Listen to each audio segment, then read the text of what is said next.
नमस्कार भाई सभी को। सभी बच्चे जय मां सरस्वती का नाम ली भी।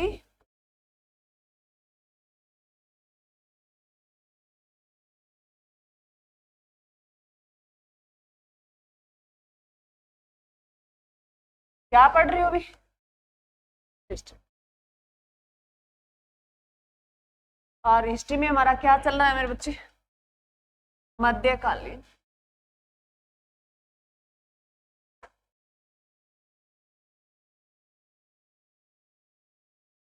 भारत का इतिहास। आवाज बड़ी आ रही है अभी। कोई ज्यादा ही इंपॉर्टेंट बात है तो मेरे को बता सकते हो। इसमें मेरे बच्चे अभी तक हमने जो जो पॉइंट कर लिए हैं मैं बता देती हूँ क्या क्या कर लिया। आज हम लिखेंगे नहीं। पहला जो है सुन लो भी, कोई नया बच्चा तो नहीं बैठा। हमने अभी तक जो मध्यकालीन भारत में किया है मेरे बच्चे, वो अरबों का आक्रमण किया है। उसके बाद अरबों के आक्रमण में हमने पहला पढ़ा, मोहम्मद बिन कासिम ने जो है भारत पर आक्रमण किया, पहला अरब आक्रमणकारी था। उसमें हमने इस्लाम धर्म पढ़ लिया था, और मोहम्मद जो गोरी पढ़ लिया था, और मोहम्मद है गजनी पढ़ लिया था। ये 3-4 टॉपिक उसमें कवर कर लिए थे। उसके बाद अगर बात करें मेरे बच्चे, तो हमने और नेक्स्ट जो कौन सा टॉपिक पढ़ा, राजपूत वंश पढ़ा। राजपूत वंश में हमने प्रतिहार वंश पढ़ा, परमार वंश पढ़ा, चौहान वंश पढ़ा, पाल वंश पढ़ा। कुछ एक वंश जो हमने कर लिए थे। तो राजपूत वंश जो है, अलग अलग इतिहासकारों ने अलग अलग है जो थिंकिंग है कही थी भी। कोई कहते बाहर से आए थे, कोई कहते नहीं भी भारत के अंदर से ही बनते थे। उसके बाद अगर बात करें तो हमने जो किया था, दिल्ली सल्तनत किया था। इसमें मोस्ट इंपोर्टेंट है दिल्ली सल्तनत के, तुम्हारे क्वेश्चन 1-2 देखने को मिल सकते हैं। देखो मेरे बच्चे, तो 15-20 नंबर का क्राइटेरिया होता है, पढ़ना सब कुछ पड़ता है, परंतु उसमें 2-4 नंबर जो है दिल्ली सल्तनत से बन जाते हैं। बाकी हम पढ़ते हैं तो यही लगता है ये मोस्ट इंपोर्टेंट है, ये मोस्ट इंपोर्टेंट है। बाकी मैं तुम्हें बता देती हूँ भी, यहाँ से एग्जाम में क्वेश्चन आते हैं। पढ़ने के लिए हम सारा अगर ना पढ़े तो इंटरेस्ट नहीं आता। तो दिल्ली सल्तनत मेरे बच्चे 1206 से शुरू होती है और 1526 तक रहती है। उसमें हमने 5 वंश पढ़े, जिनमें हमने पहला पढ़ा गुलाम वंश पढ़ा, दूसरा जो पढ़ा खिलजी वंश पढ़ा, और तीसरा जो पढ़ा तुगलक वंश पढ़ा, और चौथा पढ़ा सैयद वंश पढ़ा, और 5वां जो पढ़ा अंतिम जो वंश है लोधी वंश पढ़ा। गुलाम वंश के बारे में बोला जाता है कि दिल्ली सल्तनत का पहला वंश कौन सा था? गुलाम वंश था। अंतिम कौन था? लोधी वंश था। सबसे छोटा वंश कौन था? खिलजी वंश था। सबसे बड़ा वंश कौन था? तुगलक वंश था। सबसे कमजोर वंश कौन था? सैयद वंश था। ये इनकी कॉमन बातें हैं। ठीक है, सारा पढ़ लिया। उसके बाद जो हमने शुरू किया मेरे बच्चे, उसके बाद हमने क्या पढ़ा? हाँ, विजयनगर और बहमनी साम्राज्य पड़ा। जहां दिल्ली सल्तनत चल रहा था, उधर जो है दक्षिण भारत में बहमनी साम्राज्य और विजयनगर भी साथ साथ चल रहे थे। जैसे हम खिलजी वंश में जो करते हैं, तो मोहम्मद बिन तुगलक का जिक्र करते हैं। खिलजी में है क्या, या तुगलक वंश में? मोहम्मद बिन तुगलक, क्योंकि नाम से तुगलक लगा ना, तो तुगलक में है। तो जो मोहम्मद बिन तुगलक जो हरी और बुक्का को लेके जाता है, उनको जो इस्लाम धर्म कबूल कराता है, फिर हरी और बुक्का जो वापिस जो आते हैं दक्षिण भारत में, और वो जो है सूफी संतों के जो है चरण में आते हैं, और सूफी संत से वो शिक्षा लेके दोबारा क्या बन जाते हैं? हिंदू धर्म अपना लेते हैं। फिर वो विजयनगर एक स्थापित करते हैं। विजयनगर और बहमनी साम्राज्य के बीच में जो एक नदी थी, वो कृष्णा नदी थी। और जो कृष्णा नदी है, जैसे क्वेश्चन तुम्हारे पीछे तुम PYQ दे रहे हो, क्वेश्चन पेपर देते हो, तो तुमने देखा था एक तुंगभद्रा नदी का जिक्र आया था। तुंगभद्रा नदी वो किस साम्राज्य की तरफ थी? तो वो विजयनगर साम्राज्य की तरफ थी। और भीमा नदी की बात करें तो वो बहमनी साम्राज्य की। उनके बीच का जो क्षेत्र पड़ता था, वो कौन सा पड़ता था? रायचूर या रामपुर क्षेत्र पड़ता था। हमेशा उन दोनों साम्राज्य में जो संघर्ष चलता रहता था, वो उस क्षेत्र को लेके ही चलता रहता था। उसके बाद जो हमने शुरू किया था मेरे बच्चे, हमारा टॉपिक शुरू हो गया था, जिसकी हमारी एक क्लास हुई है, और जिसमें हमने क्या किया है, क्या कर रहे हैं हम? हाँ जी, वेरी गुड। भक्ति आंदोलन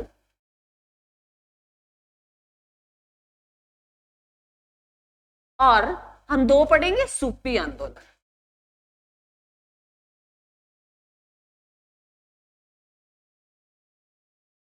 भक्ति आंदोलन है, ये हिंदू धर्म से है मेरे बच्चे।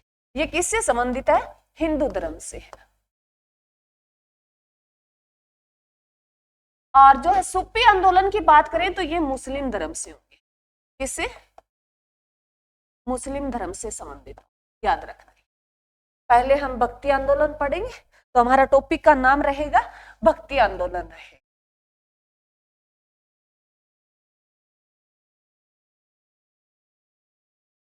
भक्ति आंदोलन हमारा टॉपिक रहेगा। इसकी एक क्लास तो हो चुकी है, जो बातें मैंने तुम्हें बता दी। भक्ति आंदोलन जो है मेरे बच्चे, भक्ति क्या है? धारण करने। क्या है मेरे बच्चे? धारण करने योग्य है ना, धर्म है धारण करने योग्य है ना। अरे धर्म क्या है? धारण करने योग्य है, धारण है करने योग्य, लिख लो, करने योग्य। तो मेरे बच्चे इसका तो है, ये पॉइंट तो तुमसे पूछे ना पूछे, परंतु तुम्हें कॉमन सेंस होनी चाहिए। दूसरा है मेरे बच्चे, अगर हम भक्ति करते हैं तो भक्ति जो हम किसके आधार पे करेंगे? हिंदू भक्ति। जो इसके जो है भक्ति जो है, इसका मीनिंग क्या बताया? मोक्ष प्राप्ति। क्या बताया मेरे बच्चे? मोक्ष प्राप्ति।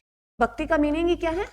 मोक्ष प्राप्ति। तुम्हें कहते हैं ना, कोई जैसे आ जाए साधु महात्मा, जैसे हम जाते हैं कोई सत्संग में जाते हैं तो हमें ये कहते हैं भी सत्संग सुनना चाहिए, मोक्ष मिल जाता है, तो मोक्ष प्राप्ति होती है। तो मोक्ष प्राप्ति के लिए हमें जो है मेरे बच्चे कांड करते हैं, हम कर्म करते हैं, तो ये 3 आधार पे बांटे गए है ना। अरे बांटे गए या नहीं बांटे? हाँ, तो कौन कौन से मेरे बच्चे? हाँ जी, कर्म, ज्ञान और भक्ति। भक्ति है ना, भक्ति लिखा होगा, बता देना तुमने लिख रखा है। कर्म, ज्ञान और भक्ति मेरे बच्चे। कर्म जो तुम कर रहे हो, जैसे तुम्हारे कर्म है, तुम पढ़ रहे हो, तुम कर्म कर रहे हो ना पढ़ने का, तो ये कहता है भी मोक्ष 3 प्रकार से मिल सकता है, कर्म करके, ज्ञान प्राप्त करके और जैसे भक्ति करके। कर्म का अगर जिक्र करें, कर्म तो तुम कर रहे हो, अगर कर्म में 100% तुमने डाल रखा है, अपना पूरी शिद्दत से तुम ध्यान दे के पढ़ते हो, तो ये तुम्हारे जो है उस मोक्ष में इंक्लूड होते हैं। अगर मतलब प्रॉपर तुमने ध्यान दिया है, तो अगर तुम कोई भी चीज ध्यान से पढ़ते हो तो तुम्हें शांति मिलेगी। परंतु तुम पढ़ यहाँ रहे हो, माइंड कहीं चला रहा है, तो वो कोई नहीं है मेरे बच्चे को, छोड़ दो उस चीज को। जब तुम पढ़ने बैठो और तुम्हारा माइंड डिस्टर्ब हो जाए किसी बात को लेके, तो बंद कर दिया करो। मैं तो हमेशा कहती हूँ, तुम्हारे पास सोशल मीडिया है, यूज करो, अच्छी चीजें देख लिया करो। माइंड बुक्स में नहीं लग रहा, कोई बड़ी बात नहीं है, तो अच्छी चीजें उसमें देख लिया करो। और बाद में जैसे ही मन लगे, परंतु मेन जो 100% लगाना जरूरी है। कर्म ऐसे होने चाहिए, कर्म जैसे हम मान लो, जैसे हम किसी की मदद कर देते हैं, ये हमारे कर्म होते हैं, ये इंक्लूड होते हैं। भगवान ये जरूरी नहीं है हम पूरा दिन राम राम करते रहे। अगर राम राम करते रहे, तो मैंने तुम्हें हर बार बताया भी मेरे बच्चे, खाना तो नहीं आएगा, खाना तो हम हाथ पैर मारेंगे ना तब भी खाना आएगा भी, पहले हम गेहूं बीजेंगे नहीं तो खाना कहां से आएगा। वो कर्म करते रहे, आगे आगे प्रोसेस होता है, तो हर कोई अपना अपना कर्म करता है, ठीक है। ज्ञान है मेरे बच्चे, जैसे महात्मा बुद्ध और जो है महावीर स्वामी ने ज्ञान की प्राप्ति की थी या नहीं की थी? अरे की थी या नहीं की थी?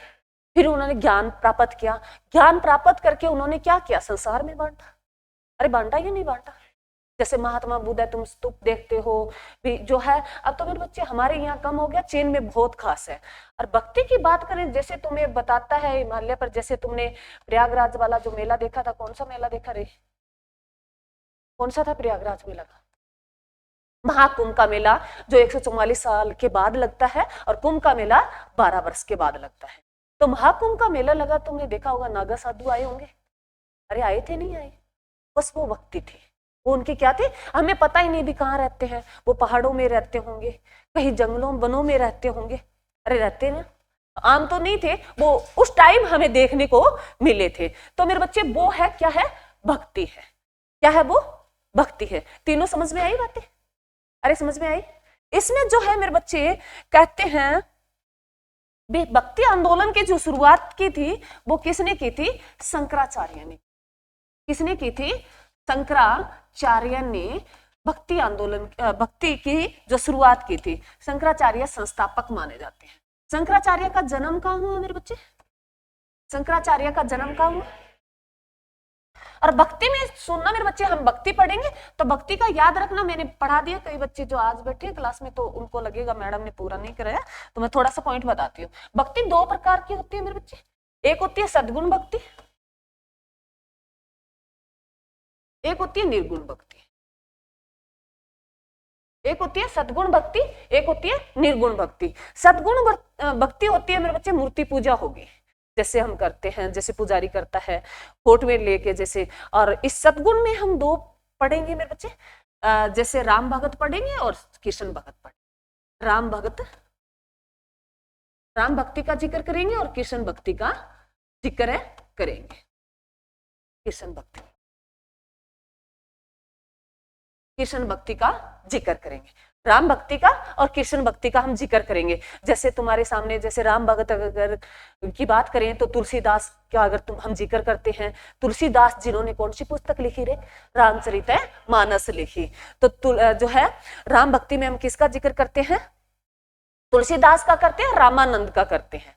जो है अभी हम उनका लिखेंगे, उनके जीवन परिचय, उनका जन्म कहाँ हुआ, थोड़ा थोड़ा उनके बारे में लिखेंगे। ठीक है, तो ध्यान रखना। राम भगत कृष्ण भगत तुम देखते हो, जैसे अब तो हर किसी के घर में लाला आ गया, छोटा काना रखते हैं ना। तुम जैसे सफर कर रहे हो तो देखो एक वो रखते हैं, हाँ लाडू गोपाल बोलते हैं भाई, कोई लाला बोल देता है, कोई अलग अलग अपने अपने भाई जैसे उनको अच्छा लगे अपने आप को बोलने में वो नाम है रख रहे हैं।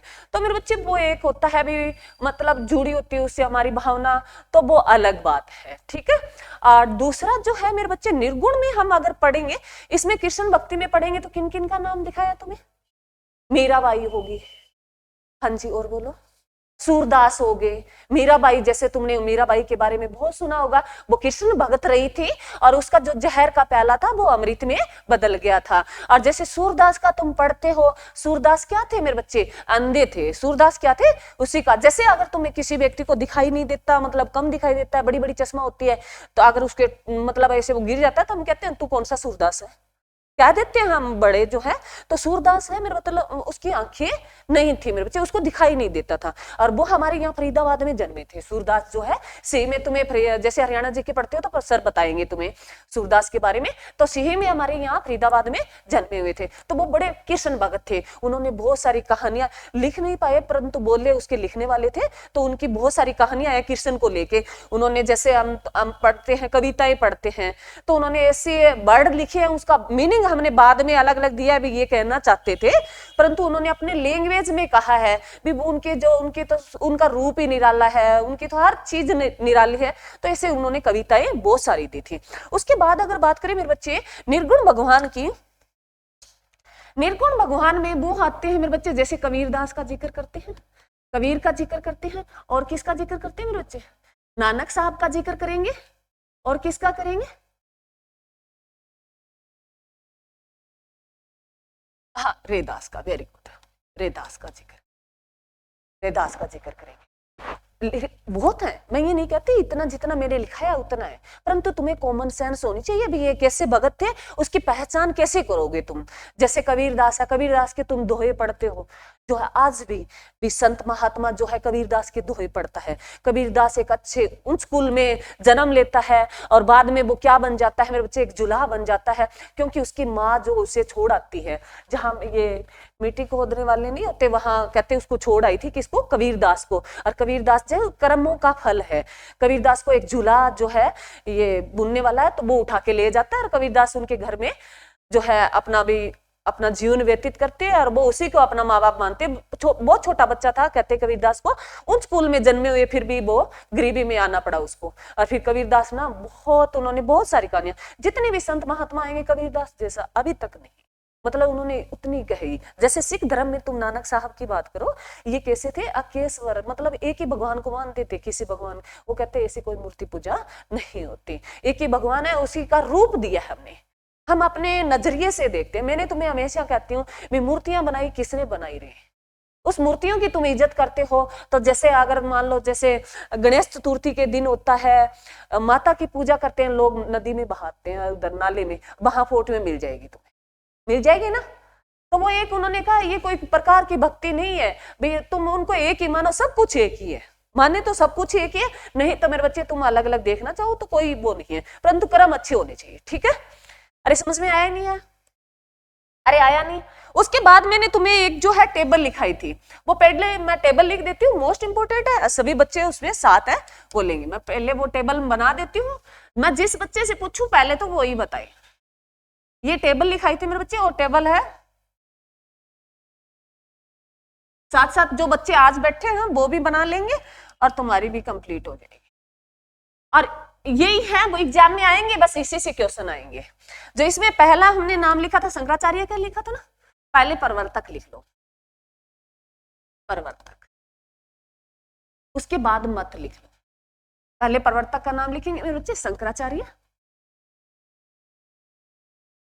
शंकराचार्य ने दिया था, कौन सा दिया मेरे बच्चे, अद्वैतवाद, अद्वैतवाद। उसके बाद आता है माधवाचार्य ना, हाँ जी, सेकंड नंबर का आएगा माधवाचार्य।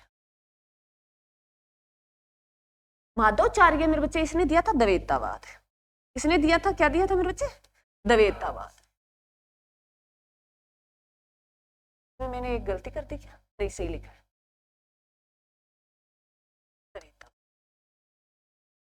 उसके बाद आता है मेरे बच्चे कौन आता है, निम्बार्क, है ना, ये आता ना निम्बार्क, निम्बारकाचार्य। एक मिनट मेरे बच्चे, निम्बारकाचार्य आएगा, सारे के पीछे चार्य ही लगेगा, निम्बारकाचार्य। इसने क्या दिया था, इन दोनों का मिक्स दिया था, अरे इन दोनों का मिक्स दिया ना, हाँ जी, द्वैता द्वैतवाद,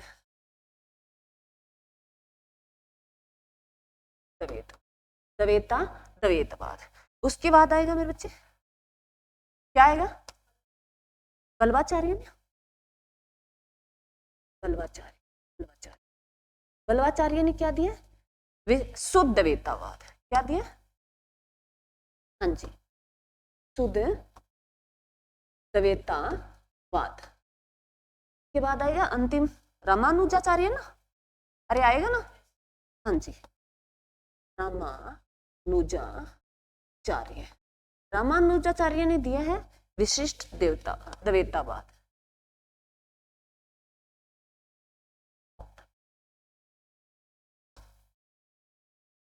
विशिष्ट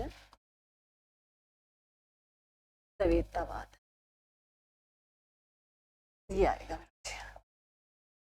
ये टेबल है, एग्जाम के लिए यही है मेन, एग्जाम के लिए यही मेन है, इसको लिख लो, वेरी वेरी इंपॉर्टेंट, यही इंपॉर्टेंट है। इसमें क्वेश्चन कैसे आएगा, एक साइड इनके नाम दे देगा तुम्हें और एक साइड इनको आगे पीछे करके दे देगा, और ये कहेगा इनको मिलाओ, मिलान में आएगा, या इनमें से पूछ लेगा, तुम्हें सारे सही दे देगा, एक रोंग दे देगा, और ये कहेगा इनमें से गलत कौन सा है।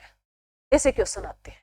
तो जैसे शंकराचार्य का हम पढ़ेंगे, तो शंकराचार्य ने अपने मत व्यक्त किए। शंकराचार्य कैसे भगवान थे, सद्गुण भगवान थे। कैसे भगवान थे, सद्गुण, शिव भगवान थे। नाम से ही क्या हो गया रे, शंकराचार्य थे, वो क्या थे, इसके नाम के आगे ही शंकर लगा है, याद करने के लिए इसके नाम के आगे क्या लगा है, शंकर लगा है। ये क्या थे, शिव भगवान थे। इन्होंने जो है जो अपने विचार, अपने मत जो प्रकट किए लोगों के सामने, वो अद्वैतवाद के हिसाब से किए। ठीक है, फिर इनमें ऐसे चलता रहा मेरे बच्चे। माधवाचार्य है, उन्होंने उनसे थोड़े से हटके अलग दे दिए, द्वैतवाद में दे दिए। उसके बाद आते हैं निम्बार्क का, ये चार्य आते हैं, निम्बार्क का ना, हाँ निम्बार्काचार्य, जो इन्होंने इन दोनों के बीच का दे दिया, इन दोनों ने उनके बीच का दे दिया, कुछ उससे अपना लिए, कुछ इससे अपना लिए, द्वैतवाद दे दिया। ठीक है, उसके बाद आया इन्होंने बल्लवाचार्य ने कहा शुद्ध द्वैतवाद का दे दिया, उसमें थोड़ा सा और चेंज कर दिया। ठीक है, तुम्हें इसका ज्यादा अध्ययन करने की कोई जरूरत नहीं है, एग्जाम में आई वही बातें पढ़ो। उसके बाद रामानुजाचार्य आएंगे, उन्होंने विशिष्ट द्वैतवाद दिया। तो ये 2-4 बार पढ़ोगे ना, तुम्हें मुश्किल नहीं लगेगा, इसको ऐसे तरीके से याद रखना। ठीक है, याद रह जाएगा तुम्हें, और एग्जाम में यही है, एग्जाम के लिए इंपॉर्टेंट यही है। ठीक है, आगे हम जो है इनके थोड़ा थोड़ा पढ़ेंगे, उनके बारे में सारे जैसे सद्गुण है, तो उनके कुछ क्वेश्चन ऐसे हैं, उनके बारे में मेरे को तुम्हें बहुत कुछ बताना है, तो वो करेंगे। सभी बच्चों को क्लियर है?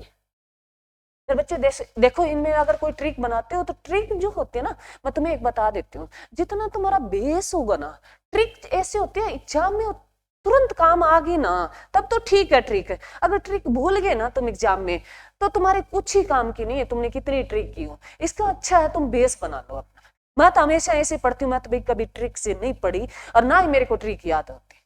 बस थोड़ा जोड़ देती हूँ, जैसे मतलब शंकराचार्य पूछ ले भी शंकराचार्य किसके भगवान थे, तो शंकर नाम उसके आगे लगा, ऐसे कुछ। जैसे रामानुजाचार्य थे तो राम भगत थे, ऐसा कुछ बना लेते, लिंक जोड़ लेते एक शब्द से, ताकि वो याद रह जाए। ठीक है, क्लियर ना। माधवचार्य थे तो कैसे माधव आ गया, कृष्ण भगवान थे। अरे आया नहीं आया। जैसे मैंने तुम्हें पोल्टी में पढ़ाया है भी, उसके साथ प्रारूप समिति के साथ थे, वो सारे कृष्ण भगवान के नाम पे थे, तो वैसे याद रह जाएंगे, याद रहने के होते, बाकी अलग अलग है मेरे बच्चे। क्लियर है। तो पहले शंकराचार्य के बारे में थोड़ा सा जो है बताओ, शंकराचार्य का जन्म कहाँ हुआ, कहाँ हुआ, केरल में हुआ। केरल में स्थान पड़ता है मेरे बच्चे कौन सा, कलनी है ना, कलहड़ी है या कलनी है, कलड़ी है, यही है। हाँ, ये केरल में स्थान पड़ता है। शंकराचार्य जो शिव के भगत थे, यहाँ लिख लो, इसके ऊपर ही लिख लो, जो नए बच्चे उनके लिए करा रही हूँ, ये शिव भगत थे।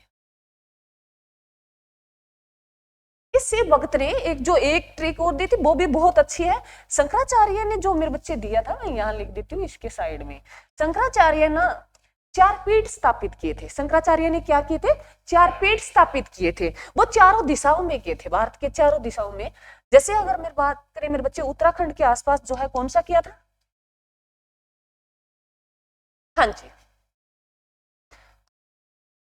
ज्योतिष पीठ मेरे बच्चे कहाँ पड़ता है, ये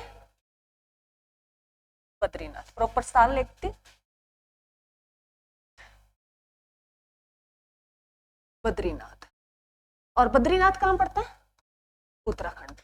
कहाँ पड़ता है, उत्तराखंड। और जो है इधर किया गुजरात वाले साइड में कौन सा किया था, शारदा पीठ।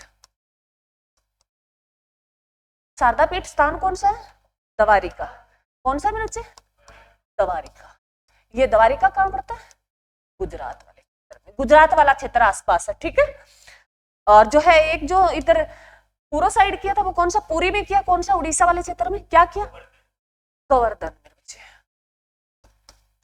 गोवर्धन जो है पीठ, गोवर्धन पीठ लिख लेना पीछे। गोवर्धन पीठ जो है ये पुरी में किया मेरे बच्चे, पुरी में। और पुरी कहाँ पड़ता है, ओडिशा में, ओडिशा में पड़ता है। उसके बाद दक्षिण भारत की बात करो तुम, कौन सा मेरे बच्चे, श्रृंगेरी पीठ। क्या नाम प्रॉपर बोलो, कहाँ है, कर्नाटक वाले क्षेत्र। इधर मैं लिख रही हूँ, सुनना मेरे बच्चे, वो कर्नाटक वाले क्षेत्र में पड़ता है। कहाँ पड़ता है, कर्नाटक वाले क्षेत्र में पड़ता है। सही है, श्रृंगेरी पीठ। ठीक है, मेरे दिमाग से निकल जाती है ना कई बात। श्रृंगेरी पीठ तुम्हारा गलत ना, स्थान बताया कोई proper, Mysore. Very good, Mysore से बहुत सारे क्वेश्चन बनते हैं तुम्हारे। मैसूर कहाँ पड़ता है मेरे बच्चे, कर्नाटक। अब तुम ये मत कहना मैडम लिखा तो दक्षिण भारत में है, तुमने दक्षिण भारत में कर्नाटक आता है मेरे बच्चे, ध्यान रखना। ठीक है, तो ये अलग अलग है, इस तरीके से तुम याद रख लेना। ये शंकराचार्य ने 4 पीठ स्थापित किए थे, 4 जगह शिव भगवान की। और अगर तुम देखो, ये श्रृंगेरी पीठ है जो कर्नाटक मैसूर में पड़ता है, शारदा पीठ पड़ता है वो द्वारिका में पड़ता है, जो गुजरात वाला क्षेत्र है। और जो है एक उड़ीसा वाला क्षेत्र पूरी, जहां गोवर्धन है, पीठ स्थापित किया था। ये किसने किए थे 4 पीठ स्थापित, शंकराचार्य ने किए। शंकराचार्य ने जा जाके जो है अपने वचन है दिए थे। और मैंने तुम्हें बताया है मेरे बच्चे, सूफी संत, ये जो है भक्ति आंदोलन, सूफी आंदोलन, ये क्यों जरूरत पड़ी हमें, जब सृष्टि पे भूचाल आया ना, हम लोग रह रहे हैं, जैसे हमारे में अब आया है। जैसे मैं तुम्हें हर दिन बताती हूँ प्रेमानंद का, तुम सुनते हो ना प्रेमानंद, हम अब उसको क्या भगत बोले, वो जैसे राधा का नाम लेते हैं तो उसको कृष्ण भगत भी राधा भगत कह सकते हैं। वो जैसे थे तो वो पहले ही थे, अब ट्रेंड में अब क्यों आए, जैसे जैसे हमारे बीच में बुराइयों का जैसे जाल बिछता जाता है ना, तो कुछ लोगों का अब देखो, उससे बहुत सारे लोग जड़े, बहुत सारे बच्चे प्रभावित भी हो रहे हैं। और वो अच्छी बातें भी बहुत बताते हैं, उनकी बहुत सारी अच्छी बातें भी है, तो उनके प्रति झुकाव होता है हमारे। ये क्यों आते हैं महात्मा संत जो है, ये सामने उभर के इसलिए आता है जब इस पृथ्वी पे बहुत ज्यादा उथल पुथल हो रहा हो, तो कुछ संत महात्मा, उस भगवान की तरफ से कृपा होती है और वो अपने शब्दों से लोगों को खींचते हैं और बताते हैं भाई, जैसे देखो दुनिया में आए हैं तो जाना ही पड़ेगा, ये सत्य है, माने जितना अच्छा भी जाए, क्या पता हम कब हमारा टाइम आ जाए। आपने सुना आजकल मृत्यु इतनी आसान हो गई है, भैया खड़े खड़े ही रह सकते हैं, पता ही नहीं चलता। कोई तकलीफ की तो वो झंझट ही नहीं रहा, तकलीफ होती है तो उसको तो होती है, नहीं होती तो वो कहते हैं बिना नहाने गया था वापिस ही नहीं आया। ऐसे भी हमने सुन रखे हैं गाँव।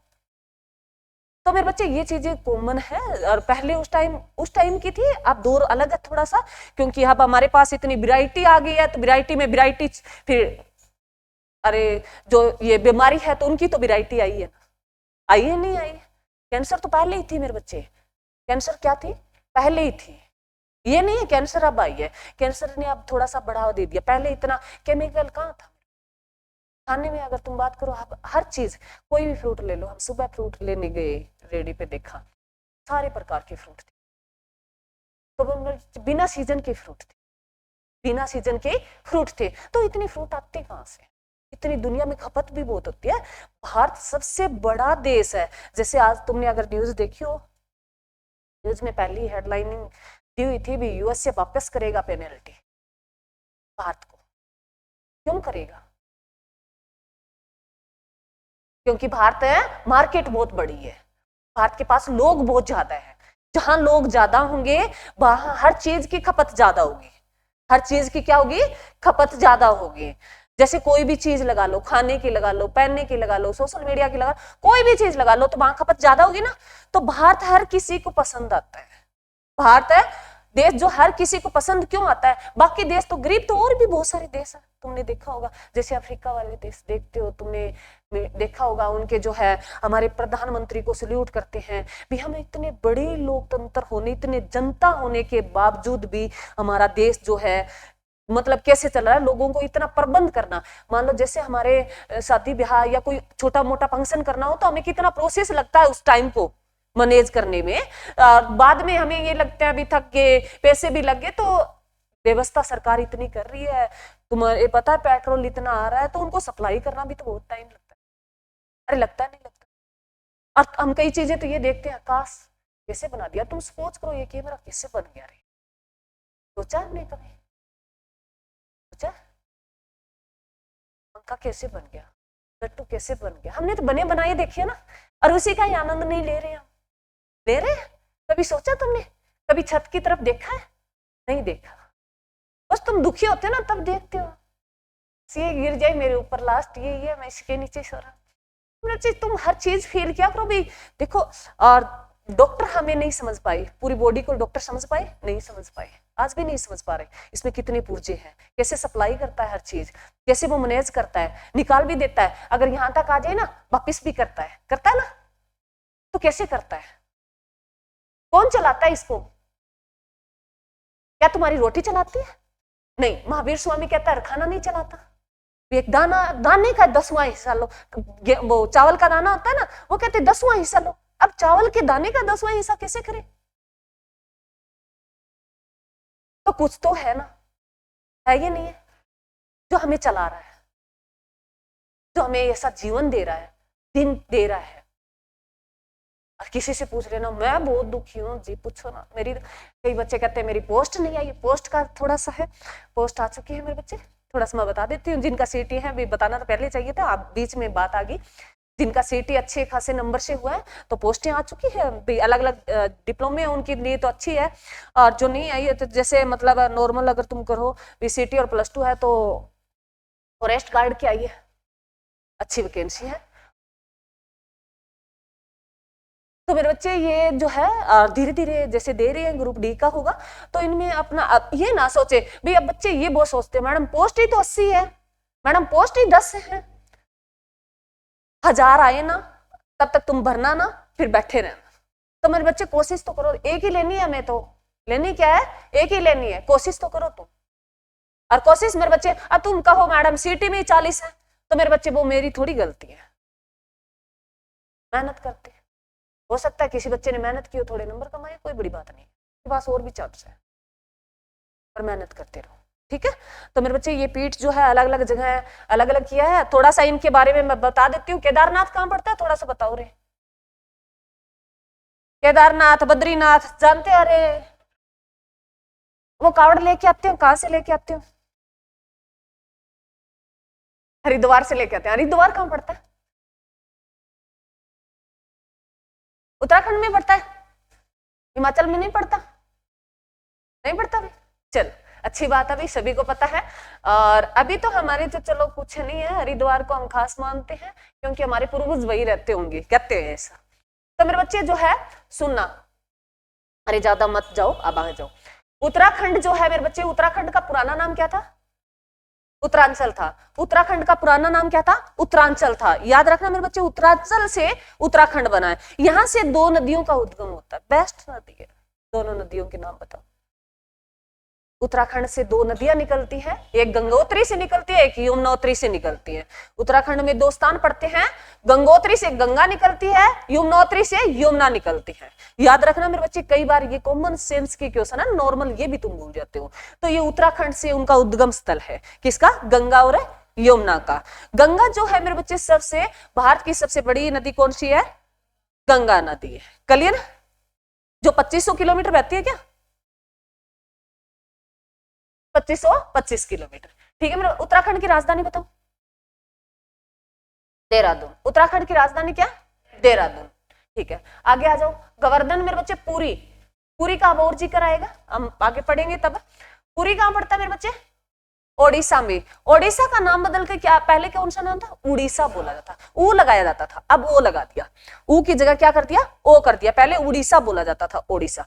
ओडिशा से तुम्हें क्या याद रखना है? ओडिशा की राजधानी बताओ पहले तो। भुवनेश्वर। ओडिशा से 3-4 क्वेश्चन बनते हैं मेरे बच्चे। एक तो ओडिशा से क्वेश्चन आता है, कलिंग का जैसे युद्ध हुआ, अशोक जैसे हम पढ़ के आए पीछे, कलिंग का युद्ध बहुत बेस्ट जो है ये बताया जाता है, वो कौन सी स्थिति में हुआ? कलिंग का युद्ध कोई बता सकता है? स्थिति कोई बच्चा बता सकता है?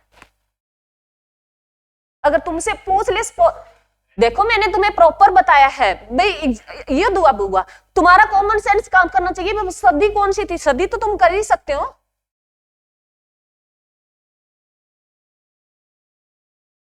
261 ईसा पूर्व हुआ है, इतना मैं बता देती हूँ। जो कलिंग का युद्ध हुआ है वो 261 ईसा पूर्व हुआ है, या बाद में हुआ? ईसा में हुआ, बताओ तो। 261 मैंने बता दिया, इसमें कोई गलती नहीं है। तो इसका मतलब मेरे बच्चे तुम पीछे वाला पढ़ते नहीं हो, पढ़ा करो। मेरे यहां से, मैं तो यहाँ डेली बताती हूँ। अगर ये नाम बताते ना तो तुम मेरे से पूछते थोड़ी। मैंने तो तुम्हें कहा है उड़ीसा वाला। अब तुमसे पीछे ग्रुप डी का क्वेश्चन आया ना, ग्रुप डी में ये पूछे, अशोक से सारे क्वेश्चन उठा रखे, हर शिफ्ट में एक क्वेश्चन था। उन्होंने एक में पूछ लिया विकलिंग का युद्ध कब हुआ, फिर पूछ लिया कहाँ हुआ, किस किस के बीच में हुआ, और फिर तीसरे में ये पूछ लिया विकलिंग जहां हुआ वो क्षेत्र कहां पड़ता है वर्तमान में? वो ओडिशा क्षेत्र पड़ता है। कलिंग का जो क्षेत्र पड़ता है ना, वो वर्तमान में कौन सा पड़ता है? ओडिशा क्षेत्र में है। ठीक है, एक ओडिशा में जो है मेरे बच्चे इस्पात से अंतर लगा था, पहला इस्पात से अंतर कौन सा? राउरकेला इस्पात से अंतर लगा। 3 इस्पात से अंतर लगे थे, सेकंड पंचवर्षीय योजना में लगे थे। आज हम उनका कभी बाद में जिक्र करेंगे, परंतु इतना बता देती हूँ, सेकंड पंचवर्षीय योजना जो सबसे ज्यादा फोकस किया गया वो उद्योगों पर फोकस किया गया, जिसमें एक राउरकेला इस्पात से अंतर पड़ता है, वो ओडिशा में पड़ता है। किस देश की सहायता से लगा मेरे बच्चे? जर्मनी देश की सहायता से लगा। किस देश की सहायता से? जर्मनी। क्लियर है? उसके बाद मैसूर में बच्चे, मैसूर का अगर जिक्र करें मेरे बच्चे, तो मैसूर जो पड़ता है, मैसूर किसको बोला जाता है? किसका पुराना नाम है? कर्नाटक का पुराना नाम। आगे हम मैसूर आंगल युद्ध पढ़ेंगे। आगे जैसे आधुनिक भारत करेंगे ना, तो हम क्या पढ़ेंगे? मैसूर आंगल युद्ध पढ़ेंगे। मैसूर जो मैसूर में रह रहे थे जो राजा, और आंगल जो अंग्रेज लोग थे, उनके बीच में जो युद्ध होता है उनको हम किस नाम से जानेंगे? मैसूर आंगल युद्ध। ठीक है, जो आगे तब मैं जिक्र करूंगी भी, मैसूर को क्या बोला जाता है, पुराना नाम किसका है? कर्नाटक का। कर्नाटक की राजधानी मेरे बच्चे बेंगलुरु। बेंगलुरु में किसका हेडक्वार्टर? इसरो का। इसरो की स्थापना 15 अगस्त 1969 को मेरे बच्चे। कर्नाटक में एक श्रवणबेलगोला स्थान पड़ता है ना भाई मैडम, ये तो नाम ही आज सुना है।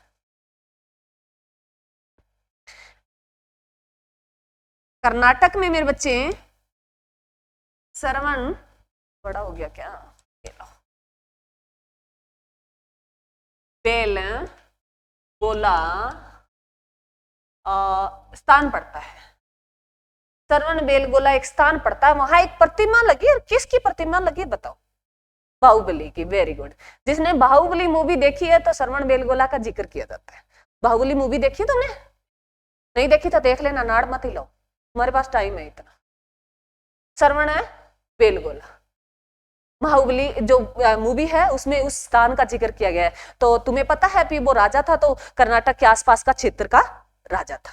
ठीक है, तो ऐसे अब लिख लो इसको, श्रवण बेलगोला के नीचे लिख लो भी बाहुबली की सबसे बड़ी प्रतिमा लगी है वो कहां लगी है? श्रवण बेलगोला में लगी है। कहां पड़ता है श्रवण बेलगोला? कर्नाटक में पड़ता है। लिखो तुम बाहुबली की। अब मैं नहीं लिखूंगी ना तो कई बच्चे तो लिखेंगे नहीं। लखन तो मेरी तरफ देख रहा है इसे, मैडम बोलिए मैं लिखूं, लिख ले। किसकी लगी है? बाहुबली की प्रतिमा लगी है। जैसे हमारे यहाँ पीली मंदोरी में लगी है पंडित जसराज की, वैसे ही प्रतिमा लगी है। यहाँ तो नॉर्मल लगाई गई है, ये बहुत बड़ी प्रतिमा, सबसे बड़ी बाहुबली की प्रतिमा लगी है। वो कहाँ लगी है? श्रवण बेलगोला में। ये क्वेश्चन आया हुआ है, ये क्वेश्चन ऐसे आया है भी बाहुबली की प्रतिमा कहाँ लगी हुई है? श्रवण बेलगोला में लगी हुई है। श्रवण बेलगोला कहाँ है? कर्नाटक में। ठीक है, क्वेश्चन तो हजारों बनते हैं मेरे बच्चे, इतना नहीं, हम थोड़ा आगे और भी करेंगे, बहुत सारे आएंगे। गुजरात पे आ जाओ। गुजरात की राजधानी क्या है? गांधीनगर है। द्वारिका वाला क्षेत्र कौन सा है? गुजरात के आसपास का। तो मेरे बच्चे गुजरात में हम प्रतिमा सबसे बड़ी किसकी है? हाँ जी, गुजरात में जो है सबसे बड़ी प्रतिमा लगी है वो किसकी लगी है? सरदार है वल्लभ भाई पटेल की। और जो है और जो उसी के नाम पे एक जो बांध बना है सरदार है बांध, सरदार सरोवर बांध, तो कौन सी नदी के किनारे? नर्मदा नदी के किनारे। ऐसी नदी भारत की जो अरब सागर में गिरती हो। सारी की सारी नदियां, भारत की जितनी नदियां वो सारी की सारी बंगाल की खाड़ी में गिरती है, परंतु कुछ एक नदी है जो अरब सागर में गिरती है, जो कहां? वो पूर्व से पश्चिम की ओर बहती है, जिसमें आती है नर्मदा नदी और ताप्ती नदी। दो नदियां जो अरब सागर में गिरती है, परंतु उसकी कुछ सहायक नदियां, जैसे मही का नाम ले। मही ऐसी नदी है जो कौन सी रेखा को 2 बार काटती है? कर्क रेखा को। कर्क रेखा को 2 बार काटने वाली नदी कौन सी है? मही नदी है। ठीक है, और जो है भूमध्य रेखा को काटने वाली नदी, तीनों लिखा है मैंने तुम्हें, कर्क रेखा, मकर रेखा और भूमध्य रेखा, यही होती है ना? अरे लिखाए नहीं लिखाए? अब एक दूसरे की तरफ देखते रहो मेरे बच्चे, मैंने तुम्हें इसलिए नहीं लिखाया, वो तुम्हें याद होना चाहिए। कर्क रेखा जिसे 2 बार काटती है वो कौन सी नदी है? मही नदी। मकर रेखा जिसे 2 बार काटती है कौन सी नदी है? कांगो है या और ये? और बहुमध्य रेखा जिसको 2 बार काटती है बताओ तुम। तुम्हारे दोनों क्वेश्चन है ये, तुम बता देना मेरे को लास्ट तक, कोई बात नहीं, परंतु सर्च का मत करना। जो बच्चा सर्च करता है उसको कभी याद नहीं होता, बाद में कर लेना चाहिए, मैं ये कहती हूँ, परंतु अब याद करो, तुम्हें बताया। चल अब मैं क्या पढ़ना था मेरे बच्चे? चलो लिखो रे, जितना मैं बताती हूँ ना उतना तुम्हारा दिमाग चलता नहीं है। चलो लिखो, शंकराचार्य के बारे में तो पढ़ लिया, अब लिखो रामानुजाचार्य। देखो हमें बहुत कुछ करना है मेरे बच्चे।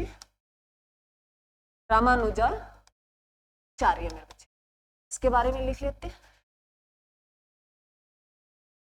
रामानुजाचार्य जो है मेरे बच्चे लिखो, इसका जो है ये सद्गुण भगवान के भक्त थे। ये तो तुम्हें कॉमन सेंस यूज होना चाहिए, मैंने पहले ही बता दिया था। सद्गुण, और कहते हैं ये वैष्णव भगत थे, वैष्णव भगत थे। उसके बाद इनका जन्म जो हुआ है वो आंध्र प्रदेश वाले क्षेत्र में हुआ है। इनका जन्म है आंध्र प्रदेश वाले क्षेत्र में हुआ है।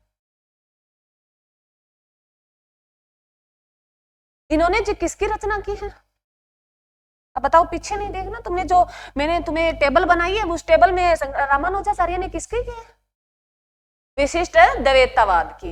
ये ऐसा क्वेश्चन आता है, रामानुजाचार्य ने किसकी स्थापना की है? वहां पूछेगा अद्वैतवाद, द्वैतवाद, द्वैता द्वैतवाद या विशिष्ट द्वैतवाद। तो किसकी की है? विशिष्ट द्वैतवाद की जो है स्थापना किसने की है?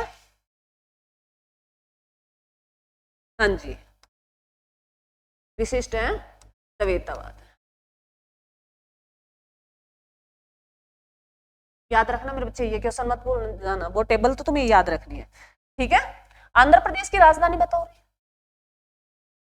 आंध्र प्रदेश की राजधानी क्या है? अमरावती। अमरावती जो है मेरे बच्चे 25वें नंबर का हाईकोर्ट कहां बना है? अमरावती में। अगर तुमसे पूछ ले भारत का न्यू निर्मित हाईकोर्ट है जो 25वें नंबर का है, वो कहां बना है? हाँ, अमरावती में बना है। लिखो आगे, नेक्स्ट लिखो, निम्बार्काचार्य मेरे बच्चे। ये बस थोड़े थोड़े इनके बारे में, और इतना खास नहीं है मेरे बच्चे। सिर्फ तुम्हें दो ही बातें याद रखनी है इसमें, जो मैंने अलग से लिखाती हूँ वो तो रखनी है। उसके बाद इसकी विशिष्टता रामानुजाचार्य, बस दो ही बातें, ठीक है। चलो आगे लिखो। दिमाग का लिखो, दिमागाचार्य का जन्म लिखो। पहले तो बताओ किसकी इसने स्थापना की है, कौन सा मत दिया था इसने, कौन सा दिया था? हाँ जी, वेरी गुड, ने दिया था द्वैतवाद, जो किन दोनों का है, ये बीच का है। हाँ जी, ये भी पूछ सकता है, द्वैतवाद किन दो मतों के बीच का है? अद्वैतवाद और द्वैतवाद, इन दोनों के बीच का दिया है किसने? दिमागाचार्य, ठीक है। इसका जन्म लिखो मेरे बच्चे, मद्रास में हुआ। इनका जन्म सीधा ही लिख लो, मद्रास में। मद्रास का नाम तो बदल दिया मेरे बच्चे, या चेन्नई का बदल के मद्रास किया? मद्रास का नाम बदलकर क्या कर दिया अब? चेन्नई कर दिया। चेन्नई किसकी राजधानी है? तमिलनाडु की। किसकी है? तमिलनाडु, याद रखना। चेन्नई किसकी राजधानी है? तमिलनाडु की।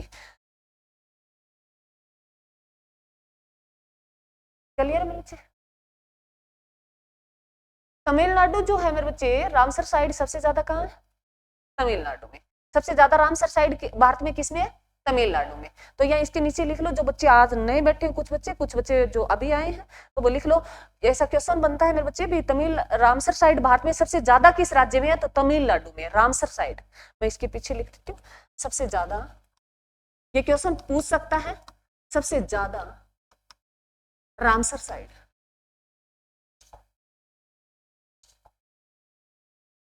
Ramsar side. और रामसर साइड से याद आया मेरे बच्चे, 2 फरवरी को कौन सा डे मनाया रे?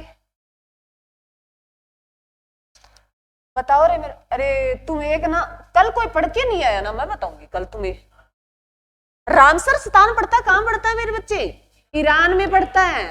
यहां एक बैठक हुई थी जो 2 फरवरी, कब हुई? अब ये याद नहीं है, 71 में हुई है, 70 में? ऑप्शन 2 ही है, कुछ तो बोलो। अरे 4 ऑप्शन में क्या चुनोगे तुम, 2 में नहीं चुन पा रहे। हंसी भी आती है, गुस्सा भी आता है। चलो, 2 फरवरी 1971 को एक बैठक हुई, लोग इकट्ठे हुए, अलग अलग देशों से लोग आए, और वहां बात की भी जो है, ये जो हमारी पुरानी चीजें जो बनी है वो खंडर होती जा रही है, और आदर भूमि जो मेरे बच्चे चिपचिपी भूमि जिसको बोलते हैं, उसके बारे में जो है। तो 2 फरवरी को कौन सा डे मनाते हैं?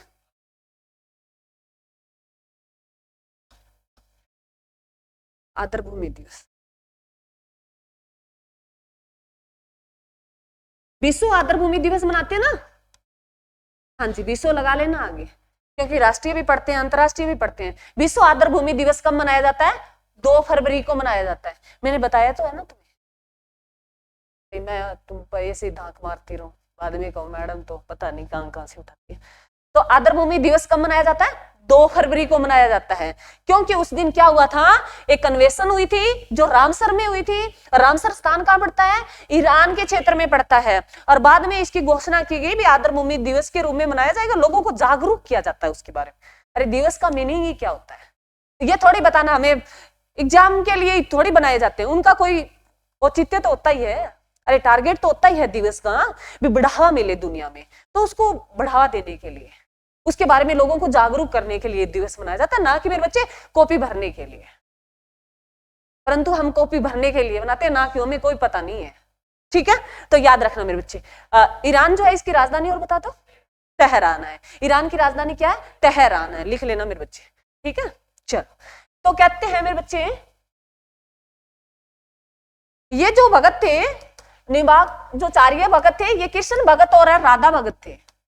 ये कृष्ण भगत है और राधा भगत थे, राधा भगत थे जैसे। चलो, इसके बारे में इतना ही पढ़ेंगे। आगे देखो नेक्स्ट, लिख लो जल्दी जल्दी, आज तो मैं कंप्लीट करा के जाऊंगी, कहीं साइंस वाले सर की क्लास लेनी पड़े। आगे लिखो रामानंद मेरे बच्चे, आगे लिखो रामानंद, रामानंद, रामानंद लिखो मेरे बच्चे, लिख लिया। रामानंद जो है इनका जन्म हुआ है मेरे बच्चे प्रयागराज में, प्रयाग में हुआ है इनका जन्म, कहाँ हुआ है? प्रयाग से सारे क्वेश्चन बाद में करेंगे, एक बार लिख लो तुम सारे इसके बारे में लिख लो, प्रयाग से करेंगे। अरे क्या हो गया? अरे बम तो नहीं आया होगा?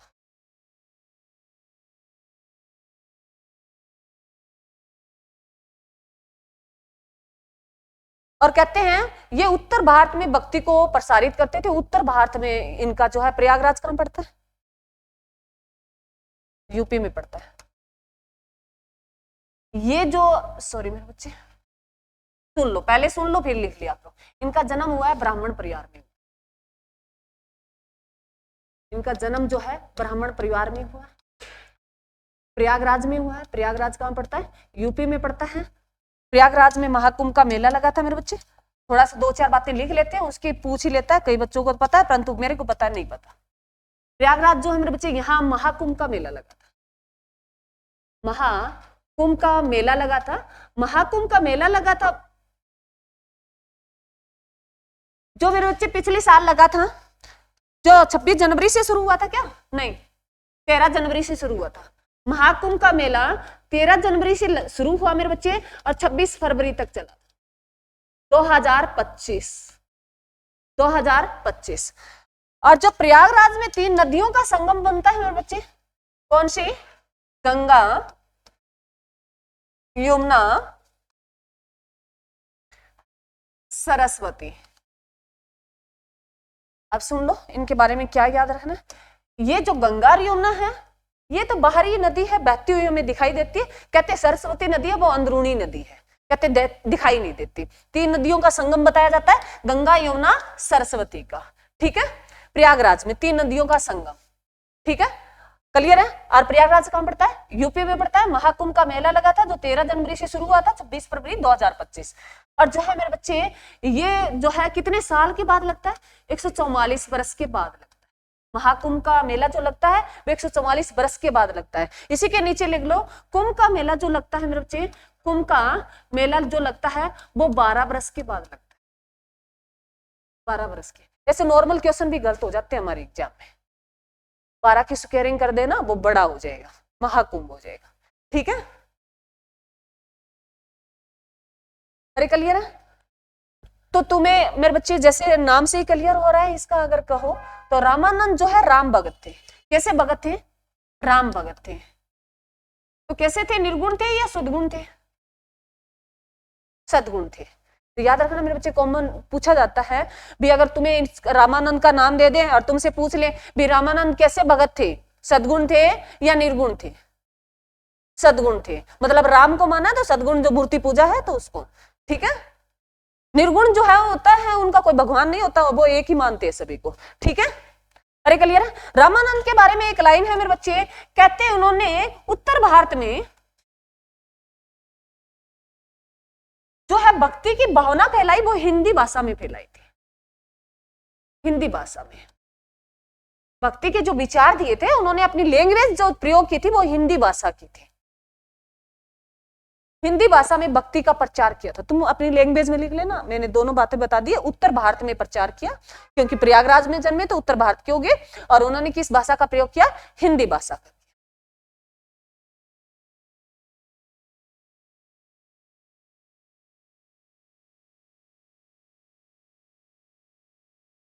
अब लिखो मेरे बच्चे, कबीरदास। अब निर्गुण के कर लेते हैं कुछ। कबीरदास, कबीरदास, कबीरदास के दोहे बहुत है मेरे बच्चे, परंतु मेरे को नहीं आते भाई, कबीरदास के दोहे नहीं आते हैं, परंतु इसके बारे में सुना है। इसका जन्म जो हुआ था वो वाराणसी में हुआ था। जन्म है वाराणसी में, जो कहाँ पड़ती है? यूपी में पड़ती है। वाराणसी कहाँ पड़ती है? यूपी में पड़ती है इनका जन्म। कबीरदास का जन्म जो हुआ है वो वाराणसी में हुआ है, जो यूपी में है।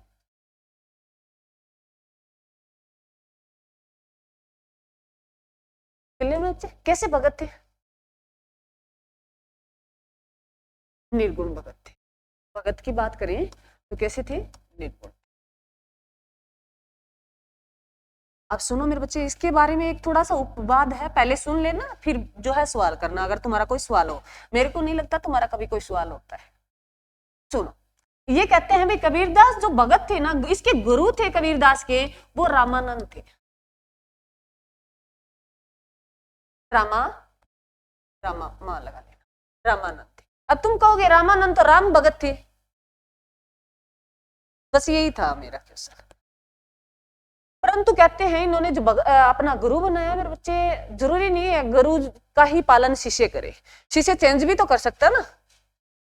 अरे गुरु, अब आज मैं आज सपोज करो मैं आज गुरु हूं, आने वाले टाइम में 10-15 साल बाद में तुम गुरु बनोगे, कोई बनोगे सब्जेक्ट के, तो जरूरी नहीं है मेरी जैसी हिस्ट्री तुम पढ़ाओ, क्या पता तुम और एडवांस की पढ़ाओ, है ना। तुम कुछ और भी एआई का टेक्निक जो यूज कर दो, कुछ और ही आइटम दिखा दो, मैं तो अभी इतना प्रयोग ही नहीं कर पा रही, है ना। तो वो अलग अलग होता है। तो इन्होंने कहा इनको इतनी संतुष्टि नहीं हुई थी, तो उन्होंने तो राम के बारे में बताया होगा, रामानंद को गुरु बनाया तो राम के बारे में बताया। कहते हैं इससे खुश नहीं थे कबीरदास, गुरु तो बनाया उसका पालन भी करते थे, कहते मेरे को जो चाहिए था वो मिला नहीं। फिर उन्होंने किसको अपनाया? जो भक्ति की वो किसकी की थी? कबीरदास ने निर्गुण भगवान की। उन्होंने कहा सारे भगवान एक जैसे हैं, तो उन्होंने भगत लास्ट में वो भक्ति जो है भगत बने, वो किसके बने? निर्गुण भगवान के बने। निर्गुण भगवान जो है किस देवता की पूजा करता है? वो एकेश्वर द्वैतवाद को ही मानता है, एकेश्वर ईश्वर एक है। उन्होंने जो है निर्गुण को अपनाया। क्लियर मेरे बच्चे? इन्होंने जो है इसके जो शिष्य बने थे, इसके शिष्य मोस्ट इंपोर्टेंट है, जो एग्जाम में पूछ सकता है। इसके शिष्य एक तो दादू है मेरे बच्चे, दादू है। दादू तो वैसे ही बोलते हैं ना हमारे लोकल, कुछ किनको बोलते हो तुम दादू? मेरे को तो पता नहीं भी, आजकल बच्चे और ही ट्रेंड में बोलते हैं। एक कमाल है, मैं देख लेती हूँ कहीं गलत ना हो जाए तुम्हारा। हाँ जी, कमाली है। एक कमाल है, एक कमाली है, एक कमाल है, एक कमाली है। जो कमाल और कमाली है ना, तो तुम्हें पता ही चल गया ये लिंग है दोनों, एक तो है बेटा है, एक बेटी है, जो किसकी है? कबीरदास की। ये बेटा है मेरे बच्चे और ये बेटी है, किसकी है? कबीरदास की। कमाल जो बेटा है कबीरदास का और कमाली बेटी है कबीरदास की। इसके दो शिष्य, 3 शिष्य। एक दादू का नाम लिया, दादू के भी बहुत सारे दोहे हैं मेरे बच्चे। उसके बाद लिखो नानक साहब, लिख लिया मेरे बच्चे। 2-4 बातें याद रखनी है तुम्हें, ठीक है। वाराणसी है, इसका फिर कभी बाद में पढ़ेंगे, नहीं तो रह जाएगा। नानक साहब लिखो, नानक। नानक का जन्म कहाँ हुआ रे? तलवंडी में हुआ। कहाँ हुआ? तलवंडी में हुआ। तलवंडी कहाँ पड़ती है? पाकिस्तान में। तलवंडी कहाँ पड़ती है? पाकिस्तान में। वर्तमान में पाकिस्तान में है बच्चे, पहले कहाँ थी? भारत में थी। जब नानक का जन्म हुआ तब तो भारत का हिस्सा ही था।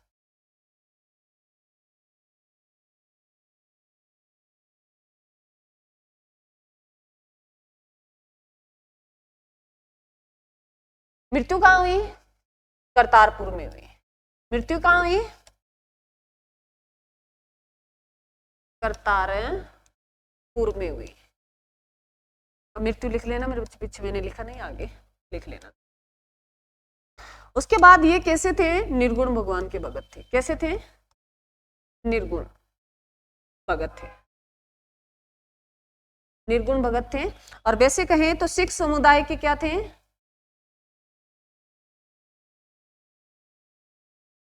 सिख धर्म के संस्थापक थे।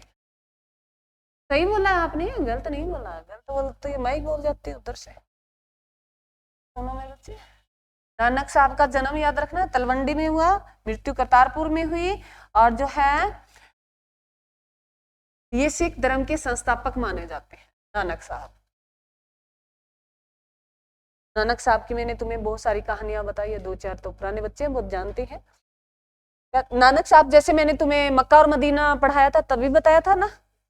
हाँ, मैं मक्का और मदीना जो यात्रा पे जाते हैं नानक साहब, तो संतों को ये होता है ना, वहां कोई खास मिल जाए, क्या पता वहां तुरंत ही भगवान के पास पहुंचा दे। होता है ना, मन में तो होता ही, हमारी फील होता ही नहीं होता। भी कोई कह दे हमें नौकरी मिल रही हो, मिल जाती है, उस संत के पास जाओ नौकरी मिल जाती है, तो हम चले जाए, है ना, जाते ही हैं, भावना जुड़ी हो वो तो जाता ही है। और मेरा जैसा ये कभी लिखा ही नहीं है किस्मत में, क्या पता कब मिले, जाए ना। तो मेरे बच्चे अलग अलग होते हैं, तो कहते हैं नानक साहब ने देखना चाहा भी क्या अलग है। नानक साहब क्या थे, निर्गुण भगवान के थे। उन्होंने देखा भी मुस्लिम जो है, इस्लाम धर्म जो है, क्या उनके कोई खासी है, तो उन्होंने यात्रा करनी चाहिए वहां की। तो कहते हैं भी मदीना जो है, मक्का था या मदीना थी, मदीना जो उनकी मस्जिद है इस्लाम धर्म, जो अहमद साहब थे, हजरत है मोहम्मद साहब थे क्या, हाँ हजरत मोहम्मद साहब की क्या है वहां मस्जिद है।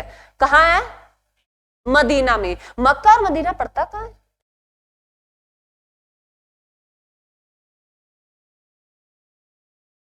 कहाँ पड़ता,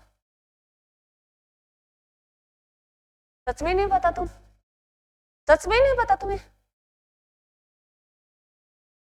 नाम तो सुना है, सुना ना, कौन सा क्षेत्र है, यूरोप वाला है, अरब वाला है, हाँ तो ईरान वाला क्षेत्र कहाँ है, ईरान इराक का अगर कहो तो वो आसपास का क्षेत्र वही है सारा, जो है अरबी आए थे, वो अरबियों से हमने इस्लाम धर्म पढ़ा था, और उसमें ही जो क्या है ईरान वाला क्षेत्र है, वही उनका मक्का मदीना है।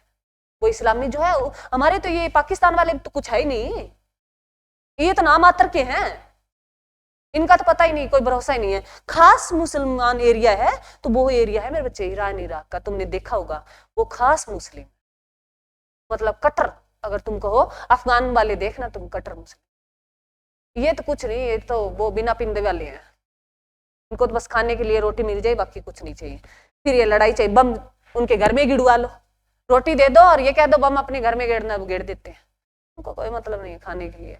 चल कोई बात नहीं, जो जैसा होता है वो वैसा ही, कई घर भी देखे हैं मैंने, मतलब ऐसे, तो कोई चलो कोई बात नहीं। तो मेरे बच्चे नानक साहब थे, वो किस धर्म के संस्थापक थे, सिख के थे। सिख धर्म जब पढ़ेंगे तब इन 10 गुरुओं का जिक्र करेंगे, जो है मेरे बच्चे, तो याद रखना जो सिख धर्म के संस्थापक थे वो कैसे थे, निर्गुण भगवान के थे। बाकी जो है फिर बाद में एक दूसरे गुरु को फॉलो करते गए, जैसे 10 गुरु बन गए, ठीक है। इसके बारे में एक कहानी बताई है भी, जैसे हमारे घर में कहता है भी दाने दाने पे लिखा है खाने वाले का नाम, बोल देते ना, हमें कहावत कही जाती है भी दाने दाने पे लिखा है खाने वाले का नाम। कई बार हमें ना चाहते हुए भी चीजें मिल जाती हैं, आ जाती है, या हम पहुंच जाते हैं इन मौके पे, तो मिल ही जाती है। तो मेरे बच्चे ये बात हकीकत में है। तो नानक साहब के एक शिष्य थे, उन्होंने कहा भी ये क्या सत्य है महाराज जी, जैसे हमारे मन में विचार आते हैं भी सत्य होता है, सत्य होता है मेरे बच्चे। तो उन्होंने कहा इस दाने पे बताओ भगवान जी नाम किसका लिखा है, नानक साहब।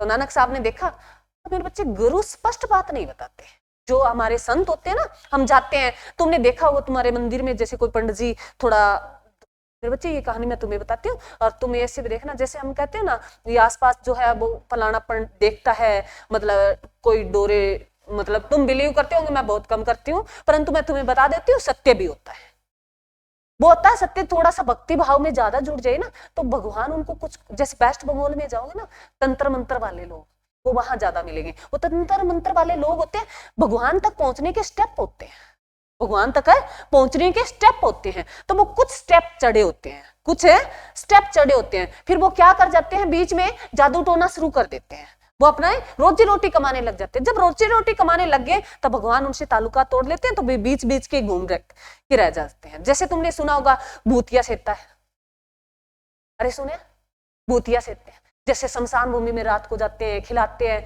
कहते छोटे छोटे जीव आते हैं, ऐसे मैंने, मतलब मैं ये सोचती हूँ भी मैं जाऊं, पर डर भी लगता नहीं, झूठ नहीं बोलती सच्ची है ना, वो सच्ची है, कहते हैं भी डर भी लगता है, झूठ नहीं बोलते, हमारे सामने नहीं होता तो हमें लगता भी कुछ नहीं है, होता सब कुछ है, भूत भी है, वो एक हवा है, परंतु जिसको मिलता है उसी को पता है। परंतु भूतिया सेते हैं जो ये डोरे वगैरह करते हैं, ये भी हैं, काम भी करते हैं, काम भी करते हैं, मैं ये नहीं कहती काम नहीं करते, परंतु वो थोड़े पहुंचे हुए इंसान होते हैं, उन्होंने भक्ति इतनी अच्छी कर रखी होती है, परंतु वो इस लेवल से आगे नहीं गए।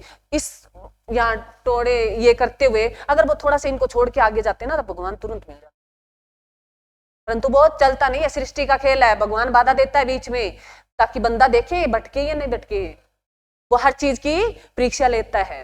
तो मेरे बच्चे, नानक साहब को पूछा उसके शिष्य ने भी, इस दाने पे नाम बता गुरुजी, भी मेरा नाम लिखा है? कहते नहीं, तेरा तो नहीं लिखा इस पे। तो कहते कैसे नहीं लिखा? ये लो, डाल गया हमारी तरह ही। कैसे नहीं लिखा? आप कैसे कह सकते हो लिखा नहीं है? दाना तुरंत डाला, उसको उल्टियां शुरू हो गई, उस शिष्य को उल्टी आई, दाना मक्खी का था, बिल्कुल जैसे निगला वैसे वापिस आ गया। उधर मुर्गियां जो है दाना खा रही थी, वो आई, उस उल्टी से जो दाना जो है खाया और चला गया। फिर नानक साहब ने कहा ये इसी के कर्म का था, इसी का ही नाम था। तो मेरे बच्चे, हर चीज उतनी ही होती है, लिखा होता है नाम, ये सत्य है। और हमें तो कुछ कुछ भावनाओं के साथ जोड़ना पड़ता है। तो मेरे बच्चे, आज भक्ति आंदोलन में हम इतना पढ़ेंगे, परंतु कुछ करंट के क्वेश्चन है वो नोट करो तो ठीक है। मेरे से तो पूरे दिन कराए जाओ मेरे बच्चे, बातें बातें क्या खत्म थोड़ी होती है। चल लिखो, करंट के क्वेश्चन लिखो। एक तो लिखो मेरे बच्चे, शीतकालीन है ओलंपिक खेल 2026, शीतकालीन ओलंपिक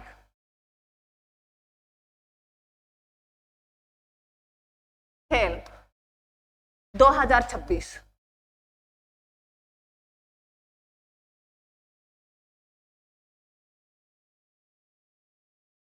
ये 6 फरवरी से शुरू हुए हैं, 22 फरवरी तक चलेंगे।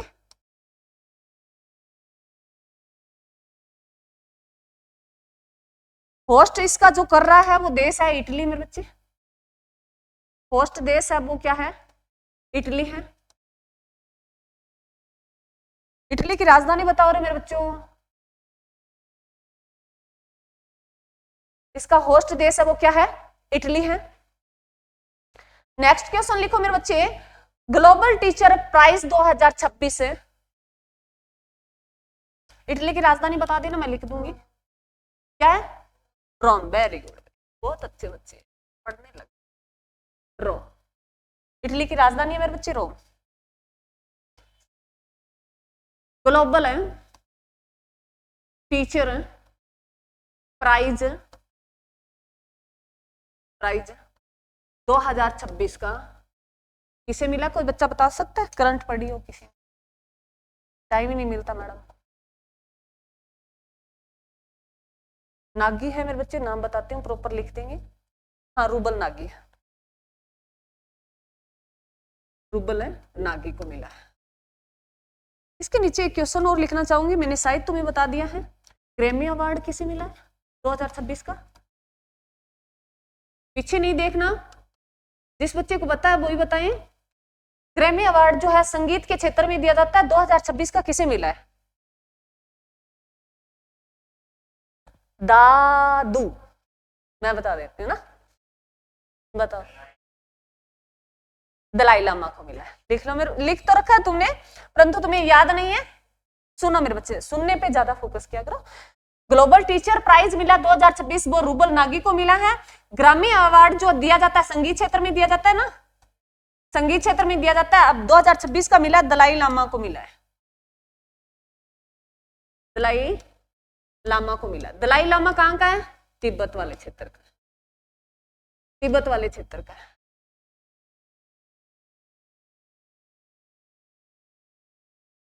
उसके बाद लिखो मेरे बच्चे डीआरडीओ, लिख लिया है ना?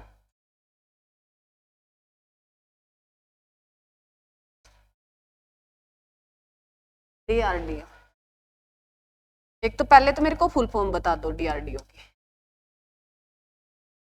पीछे नहीं देखनी, सर्च नहीं करनी, बताओ। एक दिन पहले भी शायद इसका जिक्र हुआ था। डीआरडीओ, डीआरडीओ सुना है? ईमानदारी से बताना, जिस बच्चे ने आज तक डीआरडीओ का नाम नहीं सुना और उसके बारे में पता ही नहीं है, मैं कोई बात नहीं, इसकी फुल फॉर्म नहीं पता तो कोई बड़ी बात नहीं है, कोई जरूरी नहीं होती है सारी फुल फॉर्म में हमें याद हो, है ना? ये भी मानते हो? अब ये भी हानि नहीं करते। किसने नहीं सुना डीआरडीओ के बारे में? नहीं सुना, हाथ ऊपर ईमानदारी से करो, फिर मैं देखते हूँ मेरे बच्चे कहां तक जीतते हैं। भारत के युवा, भारत के भविष्य, है ना, फ्यूचर। नाम तो सभी ने सुन रखा है, परंतु बला क्या है ये नहीं पता मैडम। लिखो तो फिर, defence research and development organisation. लिखो रे, चलो लिख लो इसकी फोटो। डिफेंस, हाँ जी, रिसर्च एंड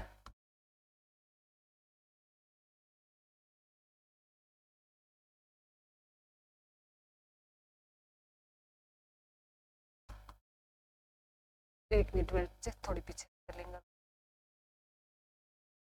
ये आएगा।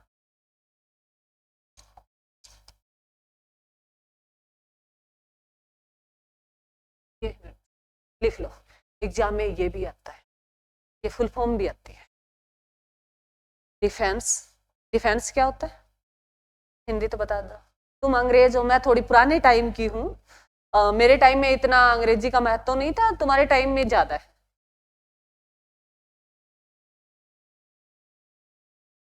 क्या होता है डिफेंस? बोलो रे। अरे तुम्हें सच में याद नहीं है डिफेंस की? हिंदी नहीं आती तुम्हें? ये मेरे भारत के युवा, सलाम है तुम्हें, तुम भविष्य हो मेरे आने वाले भारत के। सुनो, डिफेंस क्या होता है? अब्दुल कलाम का नाम सुना? उसके बारे में कुछ पढ़ा तुमने?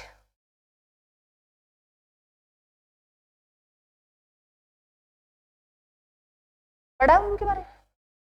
टाइम ही तो नहीं मिलता मैडम, पता है वो उनके बाल इतने इतने लंबे होते थे, वो राष्ट्रपति रहे हैं शायद हमें लगता है, और वो एक दूध भी बेचते होंगे और अखबार भी बेचते होंगे। बस ये 2-4 बातें हैं, याद रखिए, है ना, कॉमन बातें। तो और क्या मेरे बच्चे, ये तो हर कोई बताता है, रील वाले बताते हैं जो 2-2, 3-3 पढ़ के 5-5, 7-7 हजारों रुपए कमा रहे हैं, ये बात बता के। तुम पढ़े लिखे हो। डिफेंस, जैसे मेरे बच्चे तुमने देखा होगा मिसाइलें जो आती है, मिसाइलें जो आती हैं, जैसे तुमने पढ़ा होगा सरपेस टू सरपेस चलती है, वाटर में चलती है, तो वो यहाँ डीआरडीओ में तैयार की जाती है।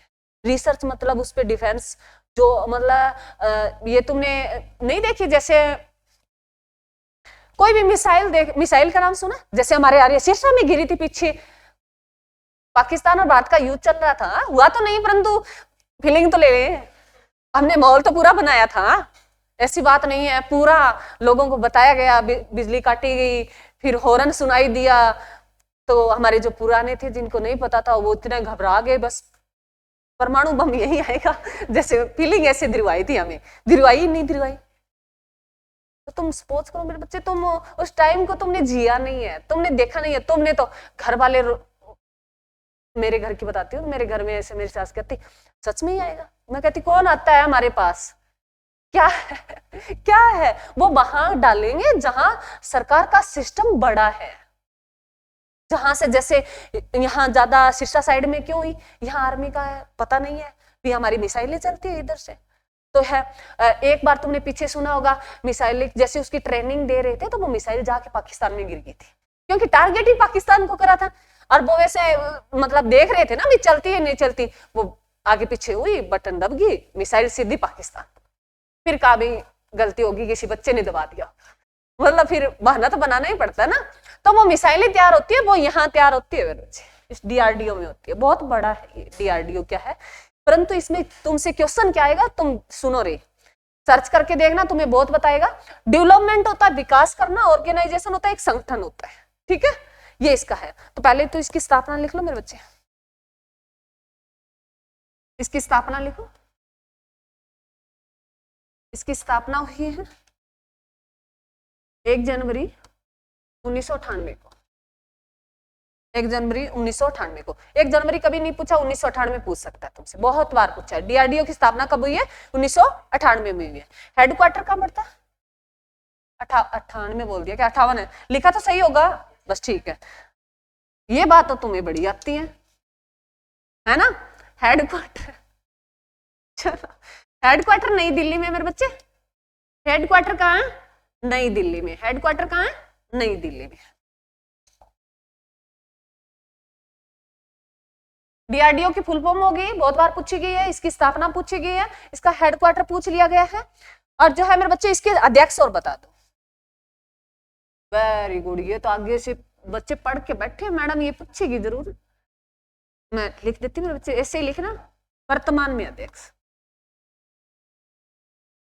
वर्तमान में अध्यक्ष, वर्तमान में अध्यक्ष कौन है? Doctor Sameer V Kamath, doctor Sameer V Kamath. अब ये ना पूछना मैडम वी क्या है, तुम्हें मतलब है समीर से, बाकी पीछे कुछ ही लिखा हो, उन्होंने अपने पापा का नाम लिखा हो, तुम्हें पीछे, तुम इतना दिमाग तो फालतू का दिमाग बहुत लगाते हो, मेरे को पता है, बच्चे लगाते हैं यही, जो चीज पढ़नी चाहिए वो नहीं पढ़ते। तो ये ध्यान रखना, समीर से डॉक्टर समीर याद रख लेना, बाकी कई बार कामत भी दे देता पीछे, बी कामत, भी कामत याद रखना पीछे वाला शब्द, ठीक है। तो तुम्हें क्लियर में बच्चे? इसका जो ये डीआरडीओ बना ना, संगठन बना है, वहां एक वाक्य लिखा है उसके सामने, तो वो संस्कृत भाषा में लिखा है। इनका जो मूल ध्येय वाक्य लिखा है ना उस संगठन के सामने, वो लिखा है। मेरे बच्चे लिखो, उसका नाम लिखो, बहुत बार पूछा गया है, बलस्य मूलम विज्ञानम। तुम अपनी मतलब अपनी भाषा में, ये भाषा तो ये लिख लेना, परंतु अपने जैसे सोचना मेरे बच्चे, जो संगठन बना है डीआरडीओ, उसका एक वाक्य है, वाक्य है, ध्येय वाक्य है, उसको बोल सकते हो, जिसमें लिखा है बलस्य, संस्कृत में है ये, मूलम विज्ञानम। एग्जाम में बहुत बार पूछा गया है मेरे बच्चे, जितना तुम ये दोगे ना, एग्जाम में बहुत बार पूछा गया है। इसका जो वाक्य है वो बलस्य मूलम विज्ञानम।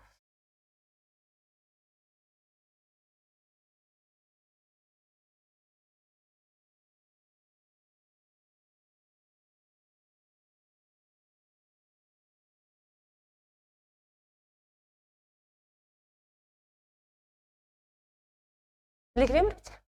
अब मेरे बच्चे ये इसके बारे में तुम्हें आज मैंने डीआरडीओ पढ़ा दिया, मैंने एक दिन तुम्हें पहले बताया था, पता नहीं इसके बारे में क्या बता के गई थी, परंतु इतना बता गई थी भी 98 में इसकी स्थापना हुई, इसका हेडक्वार्टर नई दिल्ली में पड़ता है। फिर मैंने कहा भी कभी हम पढ़ेंगे इसके बारे में, तो आज मैंने इसके बारे में जितनी कॉमन बातें थी वो तुम्हें सारी बताती है, ठीक है। परंतु इसका एक करंट का क्वेश्चन है, हो सकता है एग्जाम में पूछ ले, लिख लो। इसका आज जो है करंट का क्वेश्चन क्या है, इसने मेरे बच्चे एक मिसाइल का सफल परीक्षण कर लिया जो अग्नि थर्ड है। इसने जो है हाल ही में एक मिसाइल जो है उसका नाम लिख लो, पहले तो मिसाइल का नाम लिखते हैं हम। हाँ जी, मिसाइल मेरे बच्चे, और एक तुम ना जाके देखना मिसाइल क्या होती है, सरफेस टू सरफेस चलती है, वाटर टू वाटर चलती है, तो उनका क्या तुम देखना, अरे देखने से बहुत क्लियर होता है। इंटर लिखो मेरे बच्चे, intermediate, mediate, intermediate range, range ballistic,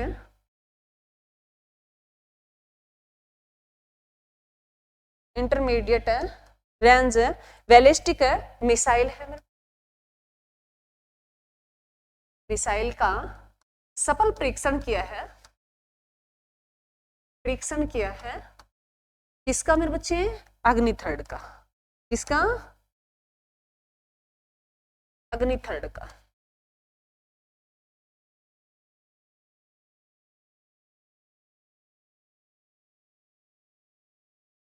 मेरे को तुम्हें आज डीआरडीओ बताना था, तो मैं ये करंट का क्वेश्चन लेके आई भी, इसके थ्रू मैं बता दूंगी। सफल परीक्षण हो गया, मतलब ये जो इनका टारगेट था वो पूरा हो गया है। तो मेरे बच्चे जैसे अब्दुल कलाम की मैंने शायद बताया तो है मैंने, जब कहते हैं अब्दुल कलाम ने शादी नहीं की थी, तुम्हें पता है जितने बड़े आदमी है उन्होंने शादी तो की नहीं, परंतु जो है मेरे बच्चे अब्दुल कलाम कहते हैं, उनसे पूछा गया, किसी ने इंटरव्यू में पूछ लिया होगा, अब वास्तव में मजाक है या वास्तव में हकीकत है वो उनकी बुक्स पढ़ेंगे तभी क्लियर होगा। तो कहते हैं अब्दुल कलाम कहते हैं, जब मेरी उम्र हुई शादी वाली, शादी की उम्र तो होती है, वो आज का टाइम है, हो ना हो पता ही नहीं, 70 साल का ही कर रहा है, 60 का ही कर रहा है, 20 वालों का कसूर ही नहीं है, उनकी तो उम्र है। तो कहते उम्र हुई तब मैं डीआरडीओ में बढ़ गया था, डीआरडीओ जहां ये मिसाइलें बनाई जाती है, जहां रिसर्च किया जाता है उनके बाद। तो कहते मेरे को शादी मतलब रिश्ता पक्का कर रखा था, मेरे को पता ही नहीं चला वो जो शादी वाली तारीख कब चली गई। ऐसा इंसान था वो। और हम पहाड़ में जाए सारा। शादी पड़ोसियों की हो तो भी याद रहती है, हमारी तो याद ही रहेगी। पड़ोसियों वाली हम इंजॉय लेके करते हैं, है ना। तो तुम सोचो ऐसे इंसान करते हैं सर्च, उनका नाम होता है मेरा जी। तो उसकी कुछ करने के लिए कुछ खोना पड़ता है। तो उन्होंने अपनी शादी खो दी, तारीख खो दी कहते हैं। और जब मैं बाहर निकला तो मैं शादी के लायक ही नहीं बचा था, मेरी उम्र हो गई थी। मेरे को लगा ही नहीं, फिर फील ही नहीं हुआ भाई मैं शादी करूं, इंटरेस्ट ही नहीं रहा। वो उम्र थी, वो उम्र है, उसमें व्यतीत कर दी मैंने, अपना जीवन दे दिया। तब वो इतने मिसाइल मैन बने थे। क्या बोलते हैं आप एपीजे अब्दुल कलाम को? मिसाइल। या लिख लो क्वेश्चन, बच्चे को पता ही ना। मिसाइल मैन जो किसको बोलते हैं बच्चे? हाँ जी, ए पी जी है क्या? जे एपीजे अब्दुल कलाम, एपीजे अब्दुल कलाम। अब कोई बच्चा मैं उसको इंटेलिजेंट मानूंगी, बहुत इंटेलिजेंट है जो आज के टाइम की क्लास में, तो ये बता दे एपीजे अब्दुल कलाम जो राष्ट्रपति बने वो कौन से नंबर के बने, और उसके साथ टाइम पीरियड बता दो तुम, बहुत अच्छा है। राष्ट्रपति तो बने हैं, और इसके बारे में मैंने लिखा है पहला भारत का ऐसा राष्ट्रपति जो वैज्ञानिक था। भारत का ऐसा एकमात्र राष्ट्रपति जो क्या था? वैज्ञानिक था। बताओ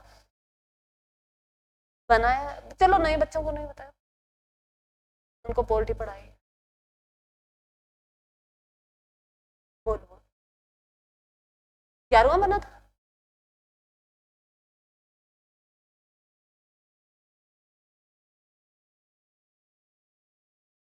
अब कौन से नंबर का? द्रौपदी मुर्मू कौन से की?